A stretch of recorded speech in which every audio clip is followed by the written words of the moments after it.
खबरों का सारथी। प्रदेश में गोला नदी पर 38 करोड़ की लागत से बनने वाले जमरानी बांध को मिल गई है वित्तीय प्रशासकीय स्वीकृति। कैबिनेट में इसके प्रस्ताव को मंजूरी दी गई है। गोला नदी पर जमरानी बांध बनाने से आसपास के इलाकों को मिलेगी बड़ी सौगात। प्रदेश के 910,000 और यूपी के 47,000 हेक्टेयर क्षेत्र में मिलेगी सिंचाई की अतिरिक्त सुविधा। ठगी के लिए 45,000 सिम कार्ड खरीदकर लोगों से करोड़ों ठगने वाले आरोपी को एसटीएफ ने दिल्ली से गिरफ्तार किया। दून निवासी व्यक्ति से भी थी 80 लाख रुपए की ठगी। लोगों को लाखों रुपए बांटने वाले हैदराबाद के सलमान नाम के युवक को हल्द्वानी पुलिस ने गिरफ्तार किया है। हिंसाग्रस्त वनभूलपुरा में बांट रहा था नोटों की गड्डियां। उत्तराखंड में बिगड़ रहा है मौसम का मिजाज। बद्रीनाथ केदारनाथ में तीसरे दिन बर्फबारी का सिलसिला लगातार जारी। दोनों धामों में जमकर हो रही है बर्फबारी। 3 फीट बर्फ जमी। बद्रीनाथ धाम में 3 दिनों से रुक रुक कर बर्फबारी का दौर जारी है। धाम में इस समय आईटीबीपी पुलिस बीकेटीसी के कर्मचारी मौजूद। आप देख रहे हैं के न्यूज, खबरों का सारथी। नमस्कार, मैं हूं आपके साथ सोनम सिंह और आप देख रहे हैं के न्यूज इंडिया। वक्त हो गया है खबर उत्तर प्रदेश का। रुक करेंगे खबरों का। देहरादून में अयोध्या बनारस के लिए शुरू होगी हवाई सेवा। मुख्यमंत्री पुष्कर सिंह धामी शुरू करेंगे हवाई सेवा।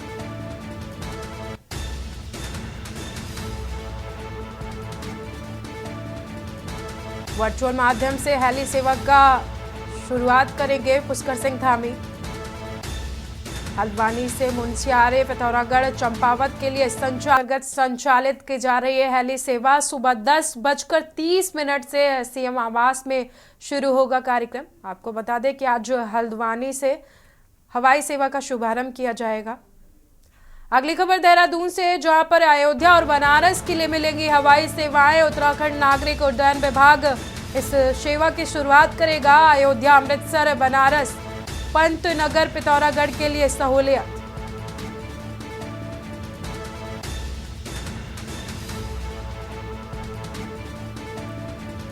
केंद्रीय उड़ान योजना की तरह किराए में भी मिलेगी छूट। प्रदेश में एयर कनेक्टिविटी बढ़ाने की बड़ी पहल।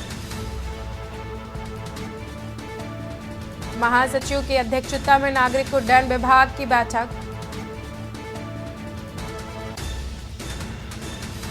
कास्ट माइनस रेवेन्यू मॉडल पर होगा काम। अमृतसर, दून, पंतनगर, दून, अयोध्या रूटों पर होगी हवाई सेवाएं।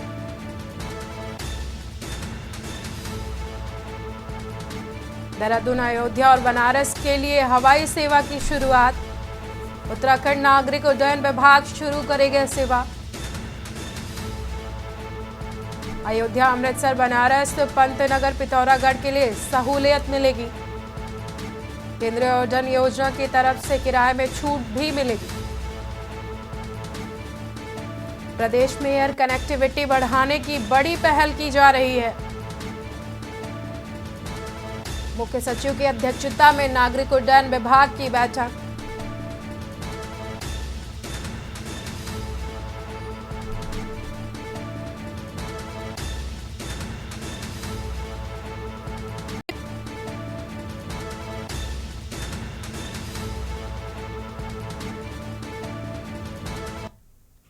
रुकते हैं एक छोटे से ब्रेक के लिए। ब्रेक के का उत्तराखंड की खबर में, उत्तराखंड के टिहरी में खाई में गिरी है कार। दर्दनाक हादसे में 6 लोगों की मौत हो गई है। यमुना पुल में 250 मीटर नीचे गिरी कार। एक ही परिवार के 3 सदस्य समेत 6 की मौत हुई है।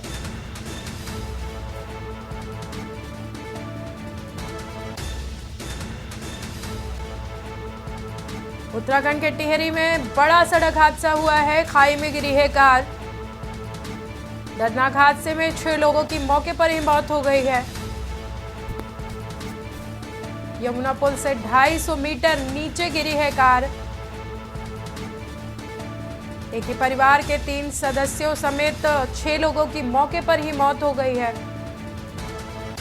उत्तराखंड के टिहरी से खबर आपको बता रहे हैं। टिहरी में खाई के अंदर कार गिर गई है। हादसे में 6 लोगों की मौत हो गई है।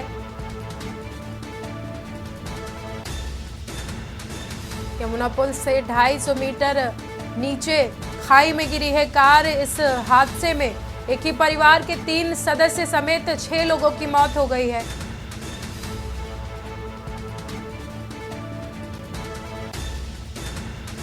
उत्तराखंड के टिहरी से खबर आपको बता रहे हैं। सड़क हादसे में 6 लोगों की मौत हो गई है। खाई के अंदर गिरी है कार। यमुना पुल से 250 मीटर नीचे खाई में गिरी है कार।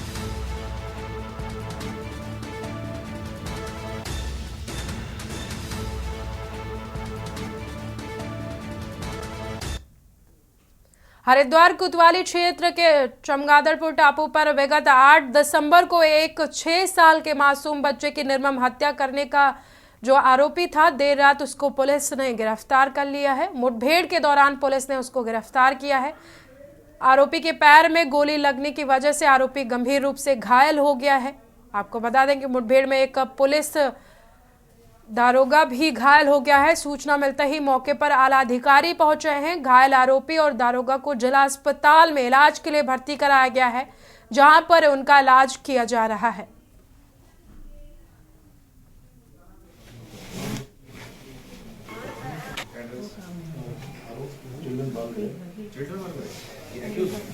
ये 8 दिसंबर के दिन चमगादड़ टापू में एक मासूम बच्चा उसकी बड़ी निर्मम तरीके से हत्या कर दी गई थी और वो 6 साल का बच्चा जिसका गला घोट के और काफ़ी निर्मम तरीके से हत्या की गई थी। पुलिस अब काफ़ी संजीदगी से इस पूरे मामले की तहकीकात कर रही थी और उसमें लगातार जैसी विवेचना हमारी आगे बढ़ी, उसमें एक व्यक्ति जो संदिग्ध था जिस पर लगातार हम लोग उसको सर्च कर रहे थे। आज जब हमारी लोकल जो टीम है उसको CIU यूनिट को कोतवाली की टीम को पता लगा, उनके द्वारा जब इसकी कॉम्बिंग की गई, सर्च चलाया गया, तो ये चमगादड़ टापू के पास में इसके द्वारा पुलिस के बचने के प्रयास में पुलिस टीम से फायरिंग करके निकलने की कोशिश की, जिसमें पुलिस ने इसको मुठभेड़ में इसको अरेस्टिंग करी है और उसमें हमारा एक पुलिस का जवान सब इंस्पेक्टर पवन डिमरी वो भी घायल हुआ है। अभी जो हमारा जो मुख्य अभियुक्त है वो पुलिस के द्वारा अरेस्ट कर लिया गया है और उसके भी गोली लगी है, उसका इलाज अभी चल रहा है और जल्दी ही जो इसके द्वारा जो घटना की गई है उसका खुलासा है।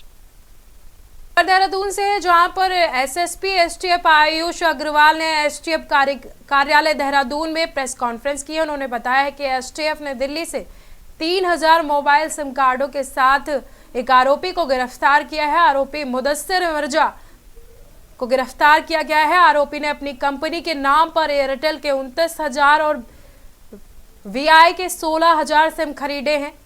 इन सिम कार्डों को आरोपी विदेश में बैठे साइबर ठगों को बेच रहा था।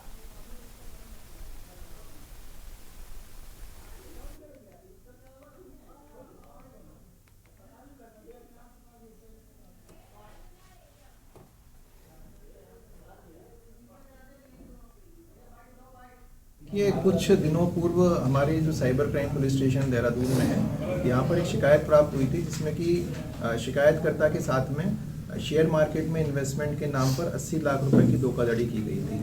तो इसमें हमारे द्वारा FIR रजिस्टर करके इन्वेस्टिगेशन की जा रही थी और इन्वेस्टिगेशन के दौरान ही इसमें जो हमने कल देर रात दिल्ली से एक अभियुक्त को गिरफ्तार किया है और इसमें जो बड़ी संख्या में लगभग 3000 सिम कार्ड इसके पास से बरामद किए गए हैं। उत्तराखंड भाषा संस्थान की तरफ से IRDT सभागार देहरादून में उत्तराखंड साहित्य गौरव सम्मान समारोह आयोजित किया गया। समारोह में CM पुष्कर सिंह धामी बतौर मुख्य अतिथि शामिल हुए। उत्तराखंड भाषा संस्थान की तरफ से आयोजित साहित्य सम्मान समारोह में कुल 10 साहित्यकारों को सम्मानित किया गया। इस अवसर पर कई भाषाओं का मिश्रण पुस्तक तरड़ का भी विमोचन किया गया। आपको बता दें, उत्तराखंड भाषा संस्थान ने वर्ष 2023 के साहित्य पुरस्कारों की घोषणा करते हुए 10 साहित्यकारों को कई श्रेणियों में साहित्य गौरव सम्मान के लिए चुना था। वहीं कैबिनेट मंत्री सुबोध उनियाल ने कहा कि उत्तराखंड भाषा संस्थान का उद्देश्य कई बोली भाषाओं को बढ़ावा देने, नई पीढ़ी को भाषा और बोली से अवगत कराए जाने के लिए है। आपको बता दें कि संस्थान इस दिशा में काम कर रही है। संस्थान की तरफ से ऐसे साहित्यकारों को सम्मानित किया गया है। इसका जो शुरुआत हुई थी, इसका उद्देश्य यही था कि विभिन्न बोली भाषाओं को बढ़ावा दिया जाए, उत्थान के लिए काम किया जाए और नई पीढ़ी भी जो है भाषा और अपनी बोलियों से पृथक न हो, बल्कि उससे जुड़ करके अपनी संस्कृति के वहाँ के साथ साथ साहित्य और कविताओं के माध्यम से समाज की, देश की सेवा करने का काम करें। तो आज पिछले 2 वर्षों से हम इस पे आगे बढ़े और इस राज्य में हमने साहित्य गौरव सम्मान की शुरुआत की, विभिन्न भाषाओं में, विभिन्न बोलियों में, और ऐसे लोगों के नाम जो कि साहित्य के क्षेत्र में, कविता के क्षेत्र में एक ऐसा स्थापित नाम है जिसको पूरी देश और दुनिया के लोग जानते हैं। मतलब सुमित्रानंद दत्त जी के नाम से पुरस्कार की शुरुआत की। मुख्यमंत्री पुष्कर सिंह धामी ने मुख्यमंत्री आवास देहरादून में आयोजित नियुक्ति पत्र वितरण समारोह में लोक सेवा आयोग के माध्यम से वित्त विभाग के अंतर्गत लेखा परीक्षक के पद पर चयनित 51 अभ्यर्थियों को नियुक्ति पत्र वितरित किया है। इस अवसर पर वित्त मंत्री श्री प्रेम चंद्र अग्रवाल भी उपस्थित रहे। आपको बता दें कि मुख्यमंत्री ने सभी नवनियुक्त कर्मियों को शुभकामनाएं देते हुए कहा कि अब वो उत्तराखंड शासन प्रशासन का हिस्सा बनने जा रहे हैं। सभी लगन और मेहनत से अपने काम को निपुणता से करें, इसकी उन्होंने अपेक्षा की है। उन्होंने कहा कि प्रदेश के युवाओं को रोजगार के अधिक से अधिक अवसर उपलब्ध हो, हमारा ये प्रयास है, धीरे धीरे धरातल पर उतरने लगा है। इसके साथ ही उन्होंने उम्मीद जताई कि भविष्य में अधिक से अधिक युवाओं को प्रदेश में ही रोजगार के और अधिक अवसर मिले।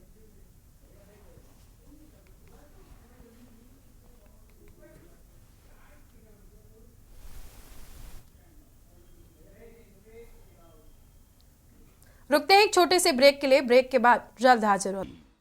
ब्रेक के बाद स्वागत है आप सभी का खबर देहरादून से, जहां पर जिलाधिकारी देहरादून और सीईओ डॉक्टर सोनिका ने देहरादून में निर्माणाधीन स्मार्ट सिटी के कामों का स्थलीय निरीक्षण किया है। डॉक्टर सोनिका ने सहारनपुर रोड से जीएमएस रोड, चक्राता रोड, वेंदाल पुल और परेड ग्राउंड के साथ ही पवेलियन ग्राउंड में संचालित कामों का निरीक्षण किया है। परेड ग्राउंड में निरीक्षण के दौरान डॉक्टर सोनिका ने निर्देशित किए हैं कि खेल स्थापना सुविधा के लिए किए जा रहे कामों को गुणवत्ता के साथ जल्द पूरा किया जाए। इसके लिए साथ ही उन्होंने शहर में संचालित कामों को समयबद्ध गुणवत्ता के साथ पूरा करने का निर्देश भी जारी किया है। वहीं उन्होंने सड़क किनारे फुटपाथ कामों को, आपको बता दें कि फुटपाथ कामों के समेत सड़क चौड़ीकरण काम को शीघ्र ही पूर्ण करने की बात कही है और निर्देश भी जारी किए हैं। यातायात में अवरोध को चिन्हित करते हुए उनके सुधार किए जाने के भी निर्देश जारी किए हैं।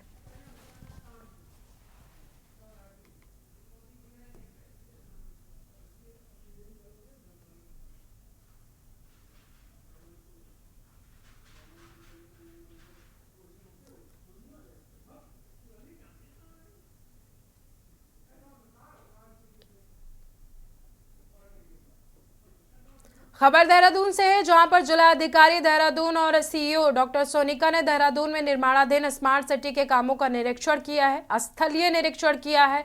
डॉक्टर सोनिका ने सहारनपुर रोड से जीएमएस रोड, चक्राता रोड, विंदाल पुल और परेड ग्राउंड के साथ ही पवेलियन ग्राउंड में संचालित कामों का स्थलीय निरीक्षण किया है।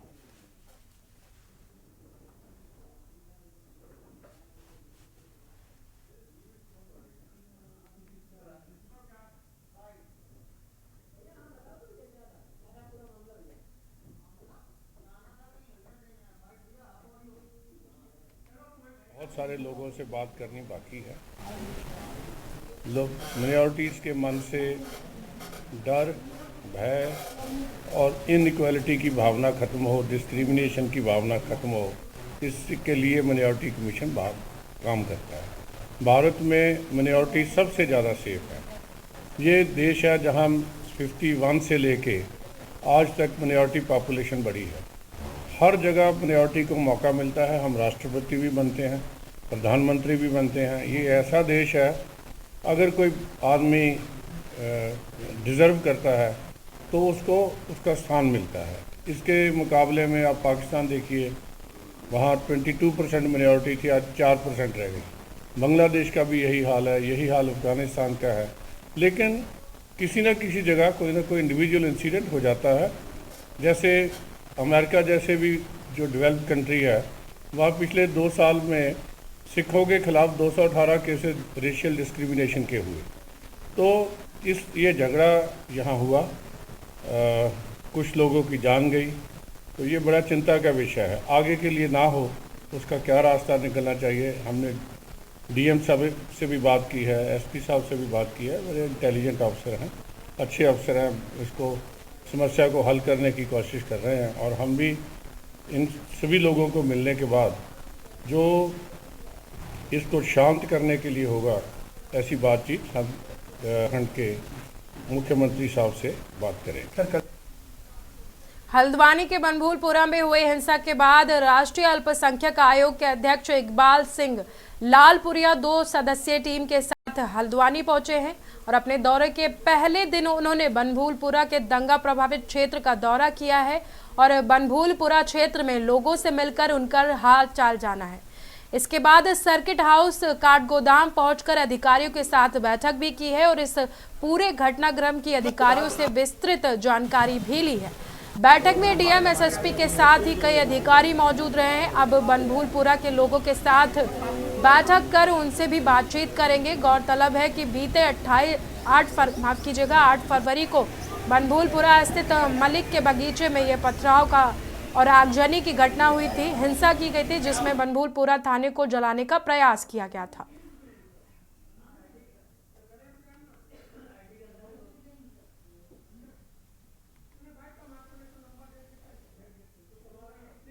एक स्मार्ट फूड स्ट्रीट का निर्माण किया जा रहा है, जिसमें भारत सरकार से एनएचएमएम को 1 करोड़ रुपए की धनराशि प्राप्त हुई है। शेष 2 करोड़ की धनराशि निगम के द्वारा लगाई जाएगी। इसके लिए डीपीआर बना दी गई है और भारत सरकार से प्राप्त धनराशि के लिए शासन को प्रेषित कर दी गई है। जैसे ही इस पर स्वीकृति मिलती है, इस पर कार्य शुरू कर दिया जाएगा। इसमें हमने एक फ्लाईओवर, जो हमारा जयपुर फ्लाईओवर है, वहाँ पर फ्लाईओवर के नीचे एक जगह चिन्हित की है ये, और वहाँ पर ही वहाँ के लिए ही डीपीआर तैयार की गई है।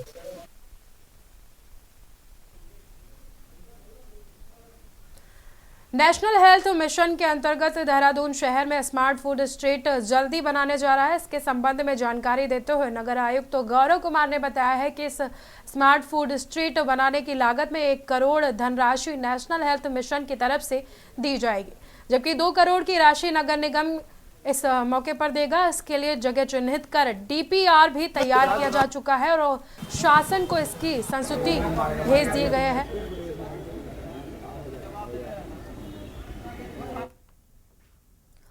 अगली खबर देहरादून से, जहां पर हर वर्ष की तरह देवभूमि उत्तराखंड में 4 धाम यात्रा जल्द ही शुरू होने वाली है। चारों धामों के कपाट खुलने के साथ ही श्रद्धालुओं के आने का सिलसिला भी शुरू हो जाएगा।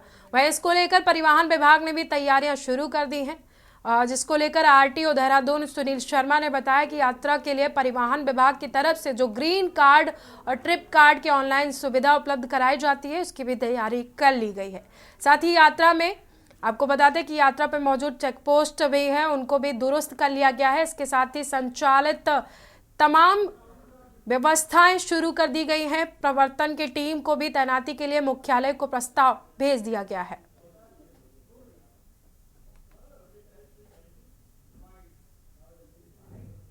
चौबीस की 4 धाम यात्रा शुरू होने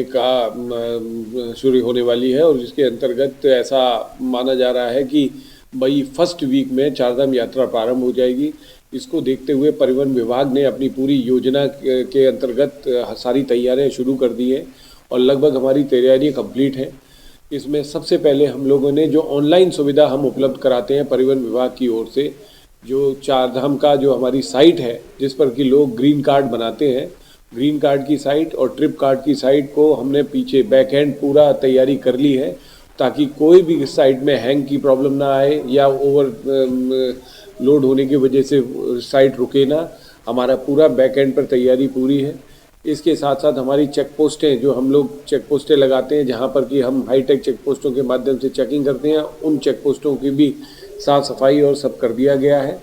इसके अलावा जो वाहन चलते हैं ऋषिकेश से और बसेस से, उनकी यूनियन से वार्ता शुरू हो गई है और हमने जितने वाहन चलने वाले हैं उन सब की सूची और उनकी संख्या का निर्धारण कर लिया गया है।